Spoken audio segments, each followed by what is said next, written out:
Hi to everyone, एक बार फिर से आप सबका स्वागत है आज के सेशन के अंदर। तो एक तरफ चल रहा है मॉनसून, दूसरी तरफ चल रहा है मॉनसून सेशन पार्लियामेंट के अंदर, और इसी के साथ में आने वाला है आपका एग्जाम का सेशन। एग्जाम जो यहाँ पे आपके स्टार्ट होने वाले हैं, हम लोग एक उम्मीद लगा रहे हैं कि हो सकता है अगस्त के अंदर आपके पास में कोई ना कोई नोटिफिकेशन जरूर आएगा कि पेपर इस डेट से होगा या इस डेट से होगा। बट सबसे बड़ी और इंपॉर्टेंट चीज यहाँ पर यह है कि आप डेट्स का वेट मत करिए, क्योंकि देखो पढ़ाई तो सबको करनी है, कंपटीशन का लेवल बहुत ज्यादा है, रिजर्वेशंस आपको अलग अलग कैटेगरीज में अभी आपने देखा अग्निवीर के देखने को मिले ही हैं। तो नंबर ऑफ वैकेंसीज के साथ साथ में आपके लिए भी एक अच्छा मौका रहेगा कि आप अपने पेपर को पहली बार में क्रैक करो। और अगर पेपर पहली बार में निकालना है तो जरूरी है कि भाई पहले से पढ़ के रखना पड़ेगा। तो पहले से हमें किस तरीके से अपने एग्जाम की तैयारी करनी है, ताकि जो अभी इस पूरे साल यानी कि 2026 के अंदर जो मैक्सिमम आपकी 1 लाख से ऊपर वैकेंसीज आने वाली हैं, उसके लिए आप कैसे तैयारी कर सकते हो, तो उसका पूरा एक ब्लूप्रिंट आपके साथ में यहाँ पे हम शेयर करने जा रहे हैं। देखिए, सबसे पहली चीज यहाँ पे हम बात करेंगे एसएससी के एग्जाम्स की, बैंकिंग की और रेलवे की। ये तीन आपके मेजर एग्जाम्स आपको भी इस 2026 के अंदर देखने को मिलने वाले हैं। तो चलिए जरा एक एक करके सबके बारे में बात कर लेते हैं। तो सबसे पहले तो देखो आपको मिलेगा एसएससी, ठीक है। तो अगर हम एसएससी की बात करें तो एसएससी में सीजीएल का तो देखो फॉर्म आ चुका है, लेकिन अभी सीएचएसएल बचा है, जीडी बचा है, एमटीएस है और आपका सीपीओ है। सीपीओ के अंदर सबसे कम पोस्ट आती है, तो इसीलिए मैंने इसको सबसे आखिरी में रखा हुआ है। अगर अभी हम सीजीएल की बात करें, 12,000 से ज्यादा आपकी पोस्ट आई हैं, जो कि टेंटेटिव पोस्ट आपको देखने को मिलेंगी, है ना। तो ये टेंटेटिव है, अभी हो सकता है कि जब इसके ऊपर कुछ और नोटिफिकेशन आएगा तो ये नंबर ऑफ वैकेंसीज इंक्रीज भी हो सकती हैं। ऑल्दो बोला गया था कि इसका जो एग्जाम है वो अगस्त से सितंबर के बीच में होगा, बट अभी दूर दूर तक इसके ऊपर कोई भी अपडेशन आपको देखने को नहीं मिल रहा है। तो इसका मतलब ये नहीं है कि आप पढ़ाई छोड़ देंगे या पढ़ाई करना बंद कर देंगे, या जब कुछ एग्जामिनर बोलेगा या फिर एसएससी की तरफ से कोई नोटिस आएगा देन वी विल स्टार्ट। अरे भाई साहब, तब समय नहीं बचेगा, तब तुम्हें लगेगा क्या क्या पढ़ लूं, और तब क्या होता है, छूट सब जाता है, दिमाग तक कुछ नहीं जाता है। तो इट्स अ राइट टाइम, ये आपका काउंटडाउन चल रहा है, मतलब आपने जितना कुछ भी पढ़ा है उसको अब आपको रिवीजन, ज्यादा से ज्यादा मॉक, यही सब अब आपके लिए रह गया है सीजीएल के पेपर के लिए, ठीक है। अच्छा, इसके बाद में देखो सीएचएसएल का नोटिफिकेशन, ये भी अब तक आ जाना चाहिए था, बट ये भी अभी तक नहीं आया है। इसमें ऐसी उम्मीद की जा रही है कि नंबर ऑफ वैकेंसीज इसमें भी आपको अच्छी खासी देखने को मिलेंगी। कितनी आएंगी ये तो वक्त बताएगा, बट फिलहाल हम मान के चल रहे हैं कि इसमें भी आपको अच्छा खासा नंबर देखने को मिलेगा। इसके बाद आता है आपका जीडी, ठीक है। जीडी में सबसे पहली चीज आपको ये बता दें कि एक नोटिस भी रिलीज किया गया था, जिसके अंदर बताया गया है कि 60,000 के आसपास पैरामिलिट्री फोर्सेस की जो पद हैं वो अभी खाली पड़े हुए हैं। तो अब आप समझ सकते हो कि मैंने तो यहाँ पे एक नॉर्मल सा फिगर लिया हुआ है 52,000 के आसपास का, 60,000 तो ऑलरेडी खाली पड़े हुए हैं पद। तो आप सोच लो कि यहाँ पे जो नंबर ऑफ वैकेंसी आएगी ये आपकी अच्छी खासी होगी, यानी कि 50-60 से तो ऊपर जानी ही जानी है।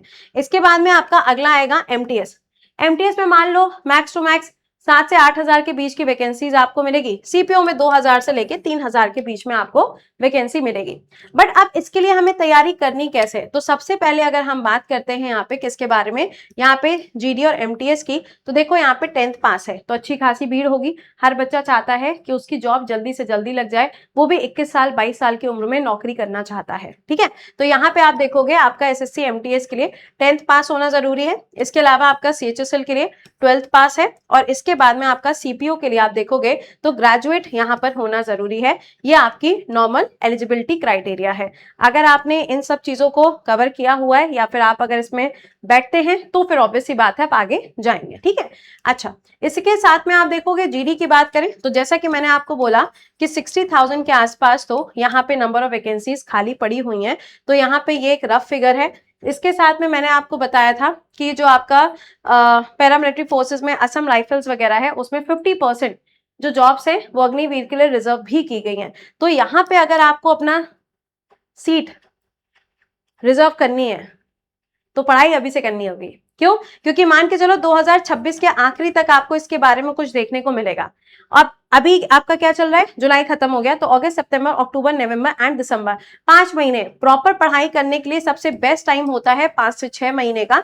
इतने टाइम में अगर आपने अच्छे से पढ़ाई की है तो आपका पेपर क्रैक हो जाएगा। तो यहाँ से इसके बारे में ध्यान रखिएगा। सब्जेक्ट्स आपके सेम होते हैं, सब्जेक्ट्स में कोई चेंजेस नहीं होते हैं। सबसे पहला आपका स्टेज 1, स्टेज 2, 3 एंड 4। तो स्टेज 1 आपका कंप्यूटर बेस्ड एग्जाम होगा, वही चारों सब्जेक्ट आपके होंगे। फिर आपका टीयर 2 पर आएगा। उसके बाद लास्ट में आपका क्या होगा, document verification. General knowledge, English या फिर हिंदी, मैथ्स एंड रीजनिंग, ये आपके सब्जेक्ट्स रहने वाले हैं। इसके बाद में आपका फिजिकल भी होता है, ये भी ध्यान रखिएगा, फिजिकल भी काफी इंपॉर्टेंट है। एमटीएस की बात करें तो इसमें डेटा एंट्री वाली जॉब्स होती है, तो इसमें आपका हवलदार की भी पोस्ट निकलती है। तो इसमें आपका जो जॉब प्रोफाइल होगा वो यूजुअली डेटा एंट्री वाले ही आपका जॉब प्रोफाइल ज्यादातर होता है। तो इसमें आपका 10th पास होना चाहिए। इसमें आपकी जो बेसिक सैलरी होगी, अगर हम नॉर्मल देखें, एज पे कमीशन को हटा के देखें, तो करीबन 18,000 के आसपास आपकी सैलरी जो है उसकी शुरुआत होती है। तो ये आपका एमटीएस वाला भी एक अच्छा खासा आपका कह सकते हो एक पोस्ट होती है, ठीक है। अब पॉइंट यहाँ पर ये आता है कि एमटीएस का फॉर्म कब, तो जो कैलेंडर आया था उस कैलेंडर के हिसाब से तो हम बहुत पीछे चल रहे हैं, एसएससी बहुत पीछे चला गया है। तो या तो वो अपना एक रिवाइज कैलेंडर निकालेगा, या फिर जब उसकी इच्छा होगी वो तुरंत उसका नोटिफिकेशन निकाल देगा, वो वेट नहीं करेगा कि हाँ ठीक है हम देखेंगे। ओके, तो नोटिफिकेशन देखो कभी भी आ सकता है, राइट। अच्छा, इसमें भी आपका सेम वही सिनेरियो रहेगा, सेक्शन 1 होगा आपका, सेक्शन 2 होगा, मैथ्स रीजनिंग रहेगा, जनरल अवेयरनेस एंड इंग्लिश, वही सेम पैटर्न आपका इसमें भी रहेगा, ठीक है। इसके बाद आया आपका सीएचएसएल। इसमें अगर हम देखें तो 10+2 चाहिए होता है। इसमें भी आपके जो सब्जेक्ट्स होंगे वो आपके सेम हो जाएंगे, टीयर 1 होगा, टीयर 2 होगा, और इसमें भी आप देखेंगे तो 100 क्वेश्चन होंगे, 200 मार्क्स का होगा। Reasoning, GK, quant and English, यही चारों आपको इसमें भी मिलेंगे। इसके बाद आएगा आपका सीपीओ। सीपीओ में बहुत ज्यादा वैकेंसीज नहीं रहती हैं, नॉर्मल आपको वैकेंसीज देखने को मिलेंगी। इसमें आपका सब इंस्पेक्टर इन दिल्ली पुलिस या फिर आपका सीएपीएफ के जॉब्स जो है वो निकलती है। ग्रेजुएशन इसमें मांगा जाता है। इसमें भी आपका वही सेम होगा, पेपर 1 होगा, पेपर 2 है, पेपर 3 एंड लास्ट आपका स्टेप जो होगा दैट इज डॉक्यूमेंट वेरिफिकेशन। इसमें भी सब्जेक्ट्स आपके maths, English, reasoning and GK GS. तो ओवरऑल मेरा आपको कहने का मतलब ये है कि यहाँ पे अगर हम इन सारे जॉब्स को मिला दें तो एक एवरेज आप देखो तो सिर्फ यहाँ पे जीडी का ही अगर हम एवरेज देख लें तो 50,000 से ऊपर तो आपकी यही सैलरी है, सॉरी यही आपकी वैकेंसीज है ना। इसके बाद इसमें सीएचएसएल भी जोड़ो, इसमें एमटीएस भी जोड़ो, इसमें अपना सीपीओ भी जोड़ो, तो घुमा फिरा के अगर हम नंबर ऑफ वैकेंसीज की बात करें तो करीबन 80,000 के आसपास तो आपकी यही वैकेंसी हो गई, या 90,000 के आसपास आपकी यही वैकेंसी हो जाएगी। टेंटेटिव की बात कर रही हूँ, नंबर्स बढ़ भी सकते हैं, ठीक है। अब इसी के साथ में आपका चल रहा है बैंकिंग का भी। अब बैंकिंग और रेलवे जो है ना, ये भी आपका साथ साथ आपको देखने को मिल रहा है, ठीक है।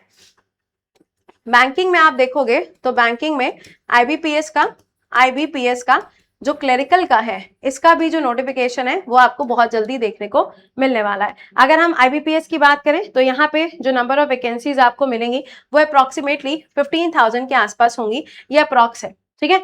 इसके अलावा आप देखोगे तो एसबीआई का क्लेरिकल भी आपको देखने को मिलेगा। एसबीआई का क्लेरिकल आप देखोगे तो यहाँ पे भी इसका नोटिफिकेशन अगस्त से सितंबर के बीच में एक्सपेक्टेड है, और इसमें जो आपकी वैकेंसीज आपको देखने को मिलेंगी वो भी आपकी कितनी होंगी, वो भी आपकी 10 से लेके करीबन 12,000 तक की होंगी। तो उधर आपने देखा कि 90,000 तक तो आपका एसएससी के अंदर वैकेंसी है, और अगर हम ये दोनों भी मिला दें 10-10 हजार भी अगर हम ले लें तो भी आपकी ये 1 लाख के ऊपर निकल गई है ना। तो यहाँ पे जो नंबर ऑफ वैकेंसीज है वो आपकी इतनी तो इसी में हो गई। और अभी तो रेलवे के बारे में बात ही नहीं की, और रेलवे की जो वैकेंसीज आने वाली हैं अगर हम उसको देखें तो रेलवे में आपको मालूम होना चाहिए कि अभी एनटीपीसी आएगा। क्या आएगा? एनटीपीसी 2026 में आपको ये भी देखने को मिलेगा। तो इसमें भी नंबर ऑफ वैकेंसीज मान के चलो वही 7 से 8,000 के बीच में इसमें भी होगी।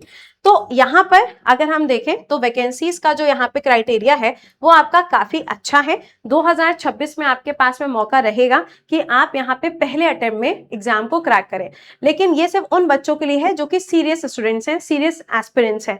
क्योंकि अगर आप सीरियस नहीं हो तो आप लास्ट डे का इंतजार करोगे, नोटिफिकेशन आएगा तब पढ़ाई करेंगे, उसके बाद देखो कुछ नहीं हो सकता।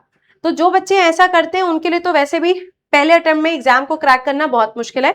बट अगर आप तैयारी हमारे साथ में भी जुड़ के करना चाहते हो तो आपके लिए आया हुआ है सेल, और ये सेल है आपका 31 तक। यहाँ पे आप देख सकते हैं मॉनसून सेल आई है आपकी सुपर 5 लाइव की, जिसमें पूरे साल भर के लिए आपको जितने भी पेड बैचेस मिलेंगे वो सब आपको मिलेंगे 999 में। कोड आपको लगाना है कृति10। तो मैम इसमें हमें क्या क्या मिलेगा, हम क्यों पूरे साल भर का लें, हम 1 महीने का ले लेंगे, हम 2 महीने का, हम 3 महीने का ले लेंगे, वाई अ फुल ईयर। तो देखो होता क्या है कि अब अगर आप यहाँ पे पूरे साल भर के लिए ले रहे हो है ना इस बैच को पूरे साल भर के लिए, तो ये क्या चल रहा है, यह है आपका 31 जुलाई मान लो, फाइन। 31 जुलाई 2026 से लेके 31 जुलाई 2027 तक ये पूरा आपका वैलिड रहेगा।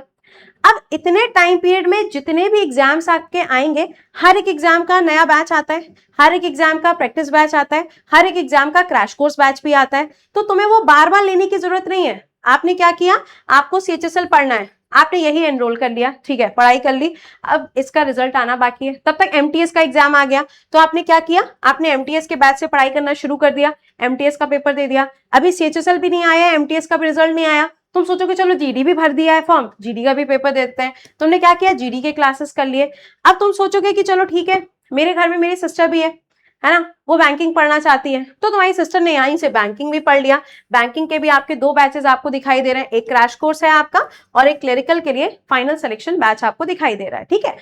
अब कुछ बच्चे होंगे जो रेलवे वाले होंगे, तो भाई रेलवे भी आपको इसी के अंदर मिल जाएगा। तो इस पूरे 1 साल के अंदर जितने भी बैचेस आते जाएंगे, जितने भी, चाहे वो SSC कैटेगरी में हो, चाहे रेलवे में हो, चाहे बैंकिंग में हो, चाहे स्टेट में हो, सब के सब आपको मिलेंगे, आपको बार बार इस बैच को अवेल करने की जरूरत नहीं पड़ेगी, ठीक है। तो ये ऑफर आपके लिए 31 जुलाई तक के ही है, तो अगर आप इसको अवेल करना चाहते हो तो इस वीडियो के जस्ट नीचे आपको लिंक दिखाई देगा सुपर पास लाइव, आप वहां से क्लिक करके ज्वाइन कर सकते हैं, कोड आपको लगाना है कृति10, ठीक है। तो इसी के साथ में मैंने आपको बता दिया कि आपके आने वाले टाइम में कौन कौन से एग्जाम्स लगे हुए हैं। अच्छा, इसको बताने का एक और रीजन भी था, कुछ बच्चों के मैसेज आ रहे थे कि मैम अभी ये जो आपका यहाँ पे दिखाई दे रहा होगा आपको, रफ्तार बैच आया है SSC CGL का, मैम ये तो क्रैश कोर्स है। मैं कहा हाँ भाई क्रैश कोर्स है, तो मैम ये क्रैश कोर्स तो 1 महीने में खत्म हो जाएगा, तो हम 1 महीने का बैच ले लेते हैं। मैं कहा ठीक है आप ले सकते हो, बट अगर आपको डाउट है, अगर आपको लग रहा है कि हाँ ठीक है हम अभी से क्या करते हैं, पूरे साल भर का बैच ले लेते हैं, इन केस अगर यहाँ पे कुछ गड़बड़ हुई तो मेरे पास में बाकी तो ऑप्शन है ना, बार बार तो बैच नहीं लेना पड़ेगा। 1 महीने के लिए तुम यहाँ पे 300 रुपए खर्चा करो, फिर यहाँ पे तुम 300 रुपए खर्चा करो, फिर यहाँ पे आके फिर तुम 300 रुपए खर्चा करो, तो मतलब क्या हुआ, कोई मतलब बना? इससे अच्छा है कि आप पूरे साल भर के लिए चले जाओ। ऑलराइट, तो ये मैंने आपको बता दिया, बाकी चॉइस इज योर्स, आपको जैसा ठीक लगता है। बाकी मैंने सारी चीजें आपको बता दी हैं कि कौन कौन से एग्जाम्स अभी आपके लगे हुए हैं और किस हिसाब से वैकेंसीज आपको देखने को मिलेंगी। ये एक एस्टिमेटेड डेटा है, कोई ये नहीं कहेगा अरे नहीं ये ज्यादा आएगी, अरे नहीं ये कम आएगी, ऐसे मत करिएगा। This is a tentative number, क्योंकि जब SSC नोटिस रिलीज करेगा वही कंफर्म डेटा आपका होगा, ठीक है। चलिए, तो ये तो था आज का सेशन जहां पे मैंने आपके डाउट्स को क्लियर कर दिया, जो बार बार आपके मैसेजेस आ रहे थे, तो आई होप कि आपको एक क्लियरिटी मिल गई होगी। बाकी आपसे मुलाकात करेंगे सुबह 7 बजे लाइव सेशन में करंट अफेयर्स के। तो then bye bye and take care to all.